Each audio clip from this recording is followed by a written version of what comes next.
Catus, Maximus here, this time with the review of the El Cheapo OEM Tools inner tie rod tool. This is indeed Taiwanese made, but it's definitely not the best quality. There we go, made in Taiwan. OEM makes, they're okay tools. That's the best way I could see.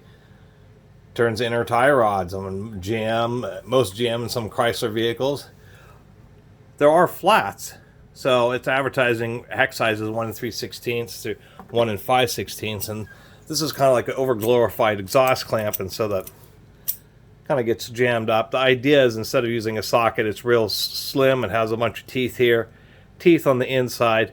You slide this over the tie rod, and you just clamp this over that hex, and then you use a 3/8 breaker bar. You can see that the broach is really cantered. I'm kind of disappointed in that. This lower piece is indeed forged because we can see the big flashing there. I thought it was initially cast, but it's actually a forged piece at least. And it's an alternative to using large wrenches, although there is pretty common these style of automotive adjustable wrenches.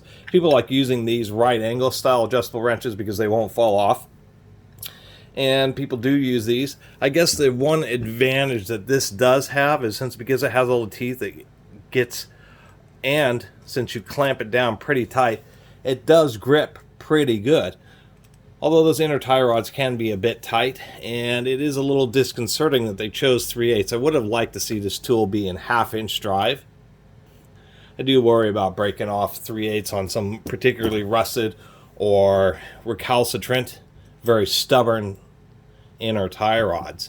And that's a situation where you would run into this. This type of wrench could certainly handle the force, but you're once again only clamping on two sides, where this is actually providing quite a bit of grip.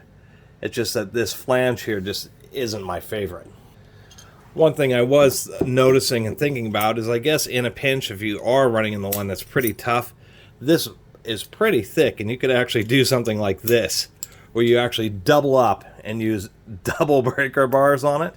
And that would, of course, reduce the risk of actually breaking the 3/8 drive when you're actually doubling up on the breaker bar. So I suppose that is a solution.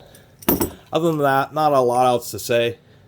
I think it's kind of a handy tool for certain situations where the easiest way to grab onto a nut or something that's fairly large in diameter, that you really worry about getting, enough grip on, using any type of adjustable wrench, this is relatively a viable solution. Even though it's only grabbing onto the corners, it's grabbing onto 6 of them, and you're grabbing pretty tight. So anyway, I thought it was an interesting tool and might come in handy in certain situations.